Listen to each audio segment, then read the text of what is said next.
Good morning, everyone. This is James Carpenter with Country Living. What you're looking at there are some pine trees. I recently planted 10. Some of them are left over from last year.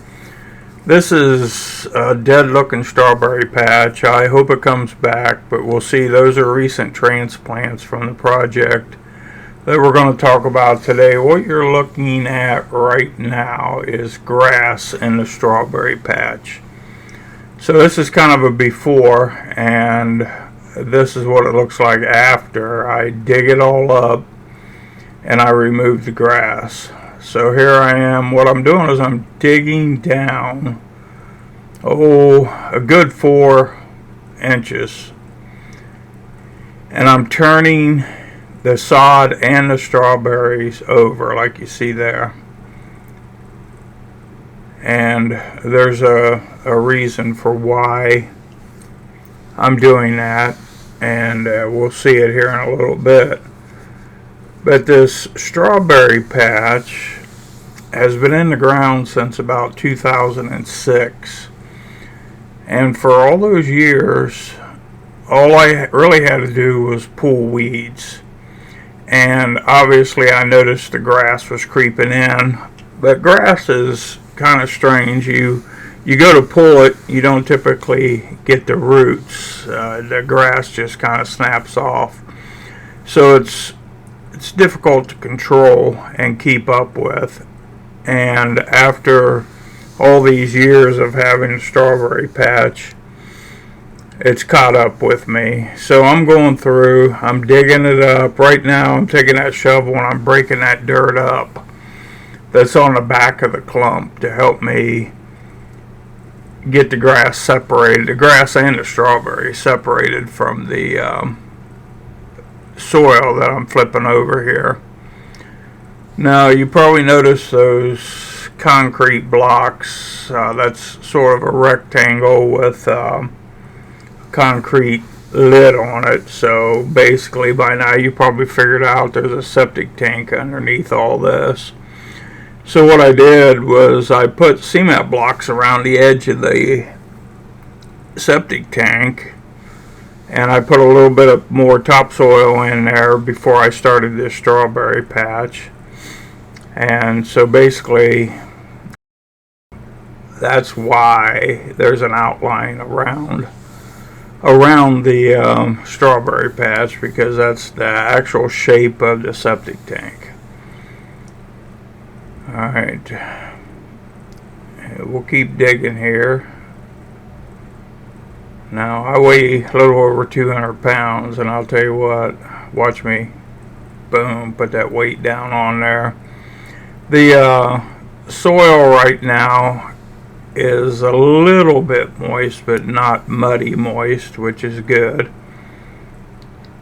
Makes it easier for me to separate the strawberries from the grass and to save as much of the soil as possible.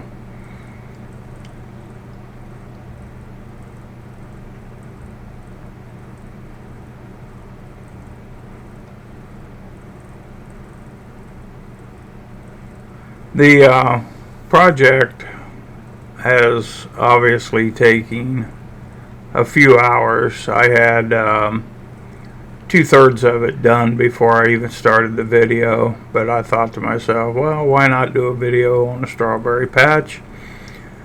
I need some kind of content, and this is actually what country living's all about.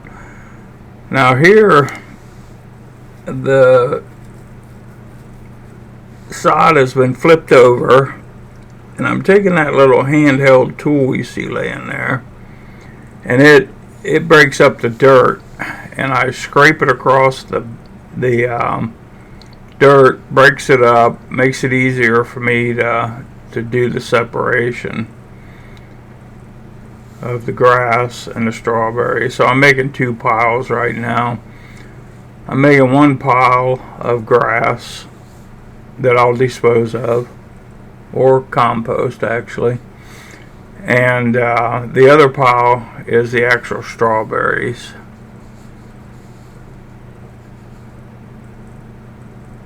There's pulling one of them clumps up. Now you can see where I fluffed it with the shovel. Now I'm taking that other tool and I'm kind of hammering at it, and it's breaking that soil up a little bit more. See those big long white roots?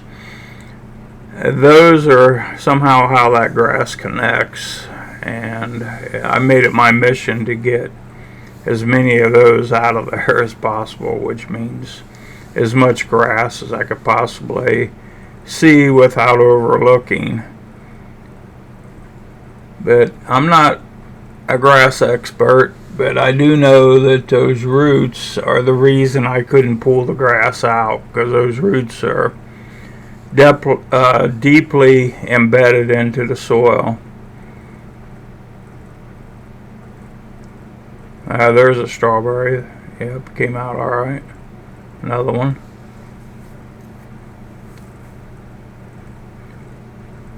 And I am definitely not an expert on strawberries. I'm going to be honest with you. I didn't even watch any YouTube videos on transplanting strawberries. I just dove into this thing and went into it blind. But I knew I had a problem with grass, and I knew the only real way to get that grass out of there would be to do what I'm doing here, to actually remove it from the soil by hand.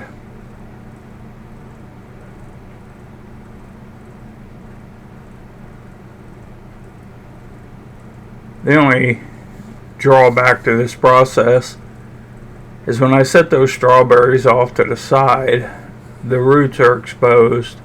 There's a little bit of wind today, so they dry out rather quickly. I'm just going to keep my fingers crossed that the transplant went well. But I could surely tell by the way these grass roots were intertwined with the roots of the strawberry. So they were definitely robbing the strawberries of not only water but nutrient content from the soil. I really think it's going to be a big improvement, or I could have made a big mistake here and I'm not aware of it. This is what it looks like finished up. So that's going to be easy for me to go back to just doing normal weeding. And I do have there's the water. We're going to get some water on it. I do have ideas on how to get rid of that grass should it return.